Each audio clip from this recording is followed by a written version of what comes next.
देखो आरएमएफ कैसे प्रोड्यूस होता है ये देखो, ठीक है। हम जब स्टेटर पे इक्वल मैग्नीट्यूड में और 120 डिग्री डिस्प्लेसमेंट पे करंट फिट करेंगे तो हमारी करंट का फेजर डायग्राम कुछ इस तरह से बनेगा, ठीक है। इस तरह से बनेगा, ठीक है। ये होगा तुम्हारा I1 के वजह से φ1 क्रिएट होगा, I2 की वजह से φ2, I3 की वजह से φ3 होगा, ठीक है।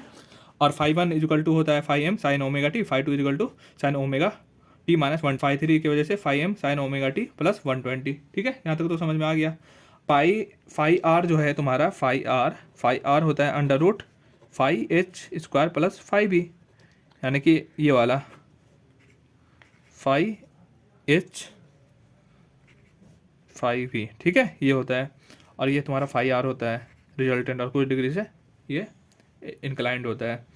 तो यहाँ पे आओ तुम, ये देखो कि φ1 एक्स एक्सिस पे है, ये वाला φ1 एक्स एक्सिस पे, φ2 तुम्हारा 120 डिग्री पे 120 डिग्री डिस्प्ले φ1 से, और φ3 120 डिग्री डिस्प्ले सेट φ3 से। तो अब ना ये एक रेफरेंस ले लिए, और ये हमें पता है कि ये 120 डिग्री अपार्ट है, और यहाँ से मतलब कि एक्स एक्सिस जा रहा है, ये रेफरेंस है, तो इक्वल पार्ट में डिवाइड हो जाएगा, तो ये 60 हो जाएगा, ठीक है।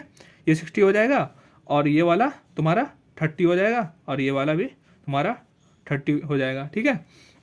अब फाई एच यानी कि हॉरिजॉन्टल में फ्लक्स कितना प्रोड्यूस हो रहा है ये देखेंगे। तो फॉर हॉरिजॉन्टल में फाई एच इजिकल टू, ये देख लो कि तुम्हारा जो एक्स पॉजिटिव एक्स एक्सिस में कौन कौन सा ये हो रहा है, तो उसका साइन पॉजिटिव ले लेंगे।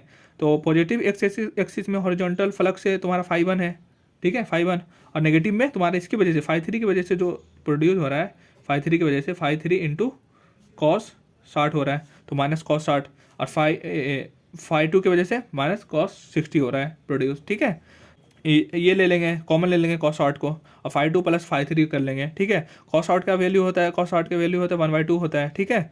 और तुम्हारा φ1 का वैल्यू जब हम लोग स्टार्टिंग में φm साइन ओमेगा टी माने थे, और φ2 का साइन ओमेगा टी -120 माने थे, और φ2 का sine omega t plus 120 sine A cos B और कॉस ए साइन बी, यानी कि साइन ओमेगा टी कॉस 120 और कॉस ओमेगा टी साइन 120 के बराबर हो गया।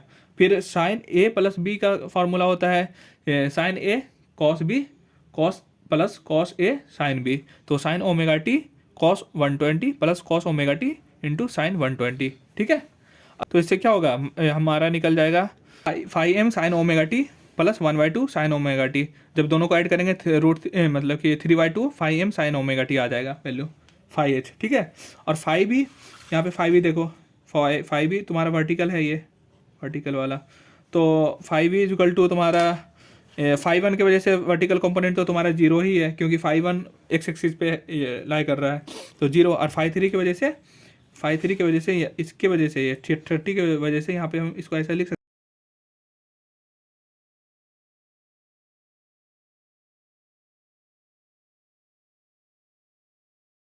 प्लस पॉजिटिव वाई एक्सिस पे है इसलिए पॉजिटिव कर लिए, ये नेगेटिव पे है तो इसलिए नेगेटिव कर लिए, φ2 cos 30, ठीक है।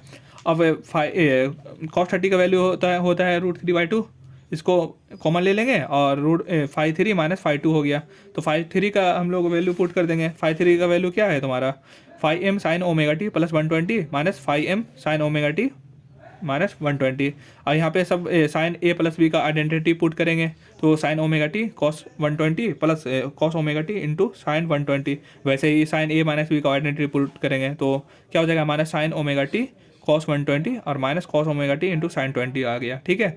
जब इसको रिड्यूस करेंगे मतलब कि सॉल्व करेंगे तो तुम्हारा ये आ जाएगा 2 cos ओमेगा टी √3/2। √3/2 कहाँ से आ रहा है, साइन 120 का वैल्यू जब पुट करोगे ना, मतलब कि कैलकुलेट करोगे तो √3/2 आएगा, ठीक है। और √3/2 और यहाँ से 2 कैंसिल हो गया तो √3 आ गया, और यहाँ से हमारा cos 30 की वजह से √3/2 था और φm था, तो √3 इंटू होगा तो 3 आ जाएगा, 3/2 φm cos ओमेगा टी आ जाएगा। और हमें पता है कि φr is equal to √φh² plus φv²। तो जब φh का वैल्यू यहाँ पे पुट करोगे तो तुम्हारा क्या ये वाला वैल्यू आएगा, हाँ ये, तो तुम्हारा ऐसा आ जाएगा 9/4 φm का स्क्वायर आएगा अंडर रूट में। जब अंडर रूट हटाओगे तो √3/2 φm आ गया, यानी कि हमारा क्या बता रहा है कि φr resultant flux 1/1.5 times of A main flux, ये होगा, मतलब कि रिलेट करेगा। या ऐसे भी कर सकते हो, phi R is equal to 3/2 phi M होगा, ठीक है, ठीक है। और ये फाई आर, इसका जब वेक्टर सम करेंगे तो फाई आर निकलेगा, और फाई आर थीटा डिग्री से इंक्लाइंड है। तो यहाँ पे हम लोग कर सकते हैं tan theta is equal to P by B होता है। पी इसका क्या है, फाई बी है, और बी क्या है तुम्हारा, फाई एच है। तो फाई बी हम लोग निकाले थे √3/2, हाँ या फाई बी निकाले थे √3/2 phi M cos omega T, और फाई एच निकाले थे √3/2 phi M sine omega T. तो ये दोनों √3/2 और 3/2 कट गया, फाई एम कट गया।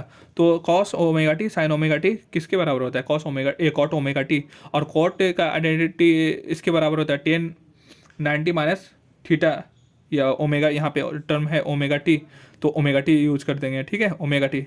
तो ये तुम्हारा आ जाएगा 10 theta equal to 10π/2 minus omega t. अब 10 आइडेंटिटी सेम है तो ये हट जाएगा, theta equal to π/2 minus omega t आ जाएगा, ठीक है। अब केस हम लोग डिस्कस कर लेते हैं। जब हमारी ओमेगा टी 0 पे होगा तो थीटा, ओमेगा टी जब 0 पे होगा तो थीटा किसके बराबर होता है, थीटा होता है π/2 माइनस ओमेगा टी के बराबर। जब 0 होगा तो थीटा तुम्हारा रोटर 90 डिग्री पे होगा। जब ओमेगा टी 90 पे होगा तो ओमेगा टी 90 पे है तो π/2 माइनस 90, तो π/2 का वैल्यू भी 90 होता है, तो ये थीटा 0 पे होगा, तो रोटर तुम्हारा 0 पे आ गया, ठीक है। जब ओमेगा टी 120 पे होगा तो ओमेगा टी क्या होता है, π/2 माइनस 120, तो तुम्हारा माइनस 90 आ जाएगा, तो नेगेटिव में माइनस 90 के बराबर हो गया। जब ओमेगा टी माइनस 127 है, ओमेगा टी माइनस 127 है, नहीं 270 है, तो तुम्हारा 180 के बराबर आ जाएगा, तो अपोजिट में ऐसा आ जाएगा। और जब ओमेगा टी 360 है तो थीटा तुम्हारा 270 के बराबर आ जाएगा, यानी कि ऐसा। तो rotating magnetic field wise direction में रोटेट कर रहा है, इससे हमें पता चलता है।